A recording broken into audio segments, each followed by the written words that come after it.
All right, the sirens have stopped, so I'll go ahead and get started. For those of you that don't know, I am Heather Marriott. I am Locomotion's Chief Operating Officer, and I have had a big role in our community engagement that we've been doing for about 2.5 years now. Before, we didn't have enough staff to do a lot of community engagement. We did a lot of grass tops advocacy, but didn't really do a lot of grassroots advocacy. And so that's something we've been working to change over time, and have done a lot of research and learned a lot about community engagement practices. So this presentation is on why community engagement matters and what effective community engagement looks like.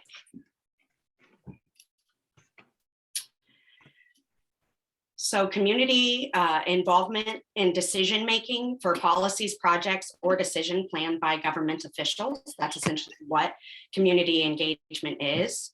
But it's even more specifically when the institution is reaching out to the public to involve them, so that it shouldn't have to be really hard process for residents. It should be easy for them, and the effort should fall on the side of the government. So we have outreach to provide the community with information and inviting them to participate in the process. And so it's really important to have different avenues of outreach rather than just having like website posting when events are going on. You've really got to explore some other avenues, which we will talk about a little bit later. And so then we have consulting, which is taking feedback from members of the community on the project plans and seriously taking them into consideration whenever planning any project, while we do focus on streets projects specifically. And so it's really important that it's a two-way process. It shouldn't just be city officials telling people what's to come. There should be cooperation and a back and forth conversation with members of the public based upon their needs and their wants, as well as collaboration. So working to form partnerships within the community and build trust with residents.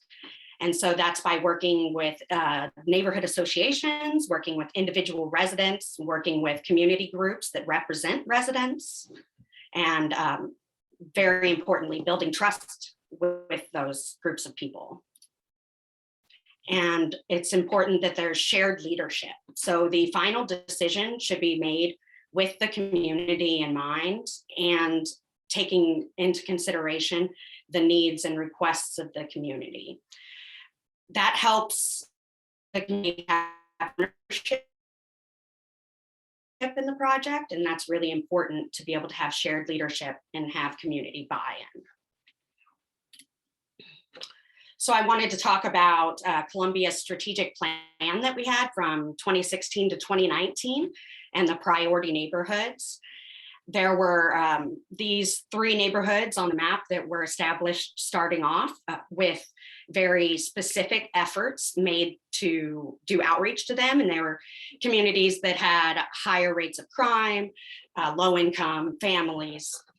And so Glenn Cobbins Jr. and Judy Hubbard were hired to do outreach within these specific neighborhoods. And they were going door to door, they were doing flyers, they were doing all kinds of different types of outreach. And these meetings were held within these neighborhoods regularly for the duration of the strategic plans. And there were a lot of relationships and trust built with these neighborhood groups that they formed. What went well, the community engagement specialists, Glenn and Judy, were well known for work that they had done in the community before this project even started off. And so they already had respect and trust built and with the people that they were hired to serve. And there were many people brought to the table that traditionally are underrepresented. And so a lot of voices were heard that aren't generally heard. Things that didn't go great was at the end of the plan period, these 2 community outreach specialists were laid off Relationships with the residents in these neighborhoods that had been fostered over the 4 years were dropped. And many people that we've talked to were left feeling misled or like their time wasn't valued and their work had been wasted on this process. And so this causes a further rift within these neighborhoods than what was previously experienced. And some residents are now less likely to participate in future city plans, becoming more and more disconnected from their local government processes. That is not supposed to look like that. Well, I'll just talk about it. It shows it like it's loading, but anyway, so community engagement in a perfect world should start with announcing the project to the public with enough notice that they have time to be involved in the process of planning, and then consulting with the community, taking their needs into consideration, and further involvement, not just like having a single meeting to ask, you know, how do you feel about this plan? But, oh, that's why it's doing this. Aha. So announcement of the project to notify residents and infected communities through multiple different avenues, and that's really important, to consulting, so getting feedback from the community about what works, what doesn't work, what their experiences are like. For us, or for streets projects, it would be about what their transportation experience is like, depending on the type of transportation that they use. And then involving them. So once again, it's really important to have a two-way conversation, not just listening, but an active push-pull where each party comes ready to negotiate and talk about the reason that decisions are being made. Collaboration is really important. So that's using those partnerships that are built with the neighborhood associations and other community groups. And it's important that these relationships are maintained. And so it shouldn't just be a project announced and getting to where we're building the relationship, and then at the end of it, dropping that relationship, because it really does then damage trust that has been built. And then shared leadership. So the final decision should be made with the neighborhood and community input. And another thing is that the community should be updated on a regular basis about where the process is at. And the final decisions, if they don't follow what the community requested, there should be thorough explanation as to why, so that nobody feels like they were just being ignored. And Columbia does have the principles of community that were adopted in 2018, saying that we affirm inclusion and reject discrimination. But this is not an actual process. It's just ideals that we have, which are good ideals. But we believe that the city should have a process. So meetings are often held at inconvenient times or not in the locations that they impact. We have a lot of meetings that always take place at City Hall, which is nice and central. And for a lot of people that works really well. But for some of the people who live in some of the priority neighborhoods and even other neighborhoods in Columbia, this isn't really convenient, especially if you don't have reliable transportation. I mean, we all know that the buses hours aren't very reliable. And so it can be really inconvenient to just have the neighborhoods or have the meetings centralized and at dinner time. So oftentimes there will be meetings over dinner time, but there won't be any food. And if people have children, it can be really difficult to go to these meetings because they don't have anybody to watch their children. People work shift work, so they're not always able to go to that 5 o'clock meeting. And so the building of relationships and lasting trust is very important. Another thing is that participants oftentimes are not paid for their time and their experience, their knowledge that they bring to the table. And so we feel like it's very important to offer stipends and other incentives for participation, essentially. And these barriers lead to lower rates of engagement with underrepresented populations. And so with all processes, it leads to the voices of a few making decisions for many. So there is a cycle of community needs suppression that is systemic to government decision-making process. So many community members have poor access to opportunities to express their need, whether that's because they didn't know these meetings were happening, or they don't have transportation, or they, just can't make it to the meetings. And so therefore their needs have limited access or limited influence on decision makers' decisions. Because they don't know what their needs are. And as a result, then infrastructure decisions might fail to address these community identified needs. And so then it's cyclical, because if these needs aren't addressed, then they further do not have good transportation access, aren't able to make it to the meetings, and it goes on, and it's self-reinforcing because in a lot of situations, car ownership functions as the ticket to accessing and influencing the decision-making process. So what is anti-racist community engagement? So it's important that you listen and understand. It's easy to have, it's easy to ask for feedback, but not necessarily have the time to really delve into each resident's situation and really understand what their perspective is. So you intentionally engage with underrepresented populations, such as elderly people, low-income families. Youth are a lot of times left out of decisions, people with disabilities, BIPOC, unhoused folks, single parent households where they're not able to come because they have to stay with their children and don't have any kind of daycare available. Immigrants and refugees, a lot of the time, have a hard time participating in these processes because they might not speak English or have English as a second language. And so it's not always easy to understand what's going on. And so it's just important to make sure that everyone who's affected has the opportunity to have their voice heard.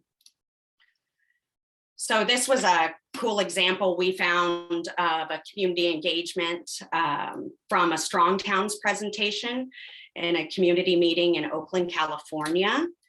And so they had a translator, and these folks with the headphones on, the older gentleman, the woman with the microphone is translating the conversation as it's happening, and then it's going to the headphones of the people who are listening. You see that there's food, and not just food, but culturally appropriate food at the meetings. And then there's interactive aspect to it. There's the map on the table with the associated projects so that people can easily see what, where, and how the project will affect where they live. Another good example is that's specific to transportation is Missourians for Responsible Transportation is our statewide advocacy arm. And they work at the Capitol and in rural communities across Missouri. They borrowed one of our partner organizations, Bike Walk KC's Know Your Streets, or it was called Home Sweet Home campaign, during one of their community events, which allowed residents to imagine their ideal transportation system. And people just really enjoy having interactive capabilities.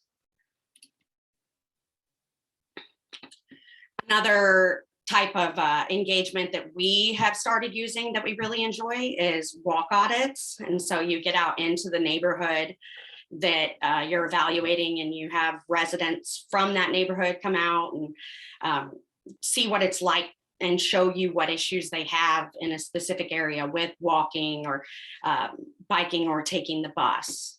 We also have started doing focus groups, which have been really meaningful conversations. And we've really appreciated it because it allows, unlike a survey where it's very like black or white, how the answers come out, with focus groups, you get a lot more about like the feelings of the people impacted by these projects. And of course, surveys are always good for collecting as much data as you can. Going to previously scheduled community events and having community engagement folks there, just talking to people about their transportation issues and what solutions they think might help, and then door knocking. And so all of these types of engagement require a lot of people, a lot of manpower. And that's one of the biggest barriers for the city to do that. So it's really important for effective community engagement that the process is mandated. So the same process used every time that a project is announced. Of where it's located, like what part of town, the most effective way of communicating with that population is used. So there should be a mandate to reach a certain amount of people within a population. Also, and very important, is resourcing the process, because as I said, it takes a lot of manpower to be able to go knock doors in the neighborhood every time that a street project comes about. So you'd have to have adequate resources, financial staff, and then plus community relationships. And it's really important that assigned staff are trained in the community engagement process. And so because we don't have as many staff at the city who are able to do community engagement, a lot of the time we end up with like engineers having to do it. And I mean, engineers know a lot about streets, but they don't necessarily know as much about like how to relate to the public. And so having people who that's their expertise, essentially. And so you want to consciously involve participants. So everyone who's potentially interested or impacted by an initiative, it's really important to give them the opportunity to be involved. And that's why we've started doing like door hanging and flyers and door knocking, because sometimes, you know, people don't necessarily go to social media or go look at the web page to, you know, learn about what opportunities are about. We've also started doing yard signs in different neighborhoods. And so really just trying to find a creative way to reach people who aren't necessarily engaged in the process traditionally. And it should be a balance of people who represent others, such as community organizations, and people who are representing themselves. So of course, efforts are made to include underrepresented and hard to reach communities.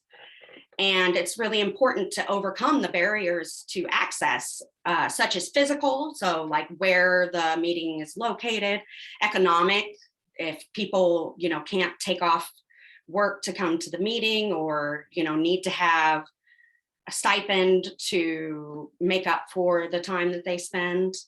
Language constraints, so having translators where needed.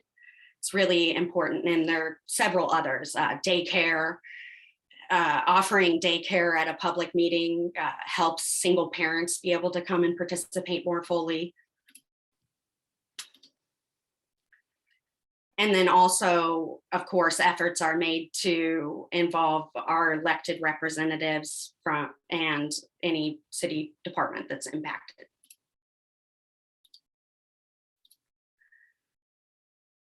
So the communication material should address the relevant existing policy and procedures and the history of the issues. This is something we've heard from some members in the community, is a lot of time they don't have like the background knowledge of how we got to where we are now.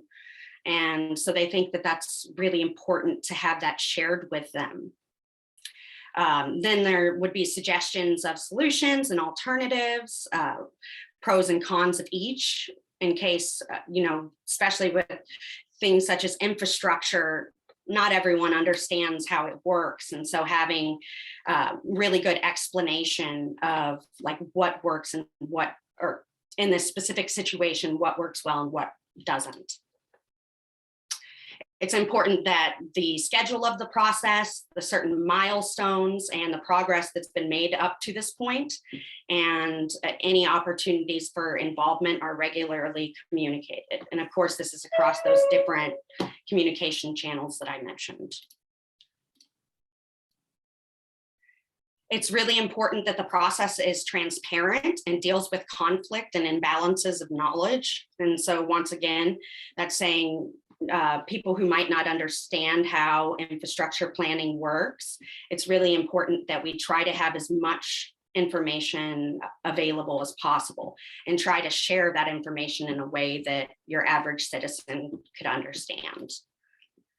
And of course, the tone of the process should encourage participation.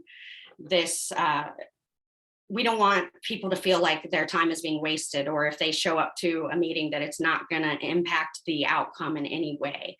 It's really important that people know that their opinions are valued. Closure is a big part of it as well. So by the end of the process, participants should know that the process has achieved its mandate, reached out to the right community, really taken into consideration their thoughts, had that back and forth conversation, so on and so forth. And by the end, participants should feel like the plan did what it's supposed to do. And everyone should be informed of the outcomes through that same avenue. And if they can't take a certain group of people's needs into consideration, there should be like special outreach to that group to try to talk through that. So it's important to go to people where they are, whether that's going and hanging out in a park that people are spending a lot of time in, or going to grocery store within a community, attending social events that are already taking place, and having like an elevator pitch that informs the public what you're trying to do. And then also flyers are always effective with good information about what's going on. It's important to find fun ways to engage young people, to encourage intergenerational participation, and use visual materials and stories to encourage participation. So once again, these interactive opportunities are really positive. And it's important that all the notes from the meetings are shared through those same variety of communication channels as soon as possible, just so that people feel like they're really part of the process. And then having 2 or 3 point people to share the responsibility of going to all the different events, documenting and communicating to avoid burnout. And so here at Local Motion, we have a 3-person community engagement team, including myself, our community engagement director, Ricky, and our community engagement coordinator, Gabby. And even with the 3 of us working to do engagement just around transportation issues, we know that we're stretched thin. And so it's important to beef up the community engagement team that our local government has, essentially. And so that is the importance of impactful community engagement. Thank you. Gabby, do we do questions? Yes, we do. Anybody have any questions for Heather?